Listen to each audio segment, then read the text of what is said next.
Let him be for a second. Just A lot of pressure on his shoulders. I feel like, again, this is another Football Manager legend. Anyone who has played Football Manager knows that the first person you buy as a big team is Sandro Tonali, and you build your team around him. So again, that is my kind of knowledge about him, and I think for Milan, it seems like a good place to start to build a new team. It seems like sensible business from even Gazidis, and he never did that at Arsenal, so I don't know what the hell's going on. He's having a better time at AC Milan. That's like, what's was he happening. just trying to troll us? Is that what he was doing? I don't know. And finally, another very important team that we haven't mentioned yet, Napoli, with a very exciting signing. Rory, I know you're all over this. You want to talk about it? Now, this guy from Lille. Now, Lille seems to be the club that every top club buys their players from now. This is Victor Osimhen. I think I'm saying it right. Osimhen, the Nigerian striker. Last season in Liga, and he got 13 goals in 27 games. And in pre-season for Napoli so far, he has, in 7 games, scored 10 goals and got 2 assists. Oh, baby. Now, I know it's pre-season and it's friendlies, but if that is not a confidence boost going into the start of the season, I don't know what is. No, but also he's not your average striker that taps the ball in, who has a powerful shot, and that's it. I mean, last season he had in France was unbelievable. The guy can chip a goalie. You can go around him. He can create. He's fast. He's strong. Fast. He's strong. I think it's a very exciting talent to keep an eye on this year. I think it's a bit of a joke on Arsenal Twitter now that whenever Napoli want a player, Arsenal just buy him, right? It happened with Gabriel this summer. It happened with Leno last year, I believe. Now, I wish we had stolen this striker. Even though we have Aubameyang, I'm very happy with Aubameyang. This guy looks exciting. But it's Napoli. And finally, we've got the relegation predictions. I'm going with either Crotone or Benevento, who are 2 of the teams that have been promoted this year. I'm excited to see Pippo Inzaghi coach from the sideline for Benevento. It would be fun to see. They had a great season last year. So one of the 2 is going to be relegated, I think. The other one is going to be La Spezia, which we're going to talk about soon. And the other team, they are long overdue, the drop, Genoa. All right, their president, you were talking about West Ham and Newcastle, correct? Their president, man, you just look at his face, Preziosi, he's a shady guy. And he doesn't treat the fans well. He's been selling every good player that they get. There isn't just the willingness from him to build a competitive team. That's not in his interest. He just wants to make money. He just wants it. It's so sad to see. It is it's so sad to see. But they're long overdue, and they've also signed Destro. I mean, Mattia Destro, just look up his story. I don't know. He's been everywhere. Man, He's been a picture of him last year at the beach. I was like, how can this guy get a salary for playing football? I don't understand. Sorry, you were saying? No, and listeners, this is also going to be a topic at some point, I think, of just Italian chairmen. Some of the chairmen you do get in Italy are interesting, to say the least, so that will be a topic. But I feel bad for Genoa fans, right? Just have to watch that every year must just be soul-destroying. Definitely. Rory, 1 minute to tell us about Spezia. Why is it an exciting story? So, again, 3rd Football Manager reference. Sorry, guys, but this feels to me like this is going to be a project on every Football Manager blog next year of trying to keep La Spezia in Serie A. Now, they are a tiny team. They will not be able to play in their own stadium next year because it's so small, which is a shame because their stadium is in a beautiful setting surrounded by mountains. But they will be playing in Cesena Stadium. Now, I was looking into their history, and they have technically won a Scudetto. Oh, really? Now, it was called Campionato Alta Italia, and it was during the Second World War. So, in 1944, they set up a championship just in the north of Italy for the teams to compete. And Spezia, they formed a team made up entirely of firefighters. So they were firefighters from all around the country who moved to Aquila, I believe it is, right? Yeah. And they all signed up for this team, which meant that they didn't have to fight in the war. They worked as firefighters and played as footballers. Now, wow. In the championship, now this competition was crazy complicated. There was like 2 or 3 different group stages. The final was a 3-way playoff. But anyway, In the semi-final, they beat Bologna. The game was abandoned because the fans and players started fighting. It was abandoned at 2-0, so Spezia went through to the final.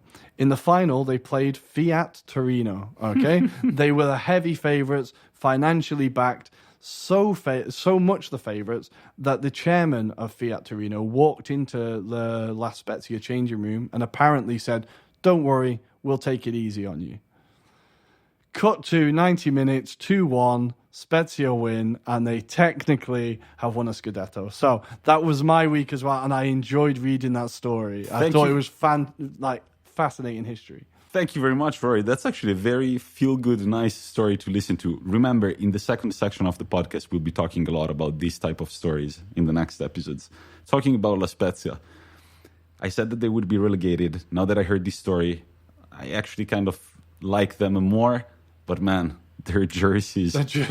All right, their jerseys are not bad. But guys, go check out the sponsor. It's a plate. A white plate with a fork and a knife. Now, if it was on Inter's away kit, it would look in place, right? Yeah, all right, we're talking about kits. So Inter's away kit just looks like tablecloth. It's brilliant. Nike designers. It's brilliant. Can we talk, please? Can you explain us what was your thought process behind it?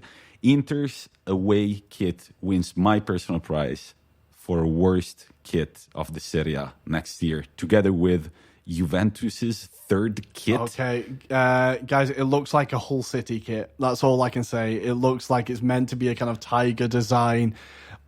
Yeah, I was left confused by it. Let's just say that. Yeah. The best kit, in my modest opinion, is Roma's third kit. Oh, it's actually a good throwback to the Totti days, to the good Roma days. I think the last time they wore a similar kit was in 2007, 2008. Okay.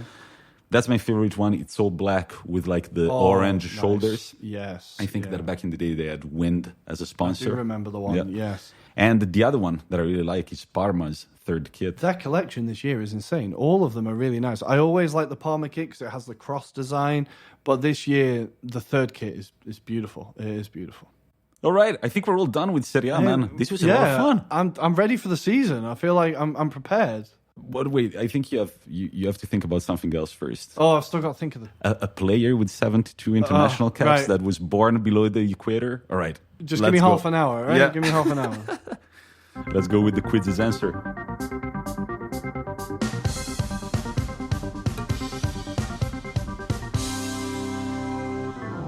Live scenes from Milan. Rory is looking in distress. He looks like he doesn't know where to look to find the name of the mysterious player. Rory. Yeah, I've been scratching my head for a while, guys. Can you walk us through your thought process? Chelsea. So Mutu and Terry has to be from Chelsea. That has to be from Chelsea. Thuram could be either Parma or Juventus. He might have played with Blanc at Juventus. Thuram, maybe, I don't know. Maybe that was a different era, or maybe Blanc and Beckham at United. I think the big name in the list is Mancini. Where did he play with Mancini? So Mancini would have been I imagine Sampdoria, which is the only reason why I think the name in my head doesn't quite fit, because I don't think he ever played for Sampdoria. Was he born below the equator? The guy I'm thinking of was, yeah. Was he a very talented football player? Because otherwise he wouldn't have 72 caps for his national team. Yeah, but I feel like he'd have more. How many goals did he... Am I allowed questions? Yeah, you can ask me, but I can also only answer yes or no. So you're allowed 3 questions, but I can only answer yes or no. Right. Guys, you should see Rory's face. Okay. It's not looking good. Is he a striker? Nope. No. Okay, well, there goes my guess. Right. Did he captain his national team? Ooh. That might be too specific a question. I don't think so, but I wouldn't be surprised if he did. Okay. Was he a defender? Nope. Damn it. Right. So there go your questions. Okay. All right. I'm going to just tell you my story, and then you can jump in whenever you want to. Well, I was born in Argentina. No, I had Argentinian, right? I had Argentinian. I was born in Argentina. I was born supporting one team that I played for, Boca Juniors. No, keep going. And then I moved to Italy. Right. And in Italy, I joined an incredible team, Sampdoria. Okay. And then I joined another team. That was Parma. Oh, and I won the UEFA with Parma. Oh, and I played with Buffon, Thuram, and many other players. But you played for Chelsea. But then I went to Lazio, and they won the Scudetto. Wait. I actually missed the part. He went to England before coming to Italy. At Man United. No. He's a midfielder. It's not Ortega, right? No, he's midfielder. He was bald. He would rock him. Cambiaso? No. He would rock... I'm panicking. He would rock a nice golden earring. He looked like a badass. His nickname was The Witch. It's gone out of my head. Guys, I know you're shouting at home. He won 2 titles, one with Lazio and one with Inter. Juan Sebastian. Oh, for God's sake, Veron. Yeah. That was the answer, man. It was, maybe it was too difficult. I apologize. You know, this is karma because I did laugh too loud at Tommi last week, I think. This is karma. I have to say that, Whoa, that was... I didn't even remember that Veron played for Chelsea. I had to look it up on Wikipedia. That was, yeah. Guys, if any of you got that before me, please just let me know on Twitter because I'd be intrigued to see. That was a good one, though. That was a good one. That took... Wow, good work. Thank you very much. And sorry, I actually forgot that he went to Manchester before going to Italy. But guys, we hope you had fun with us.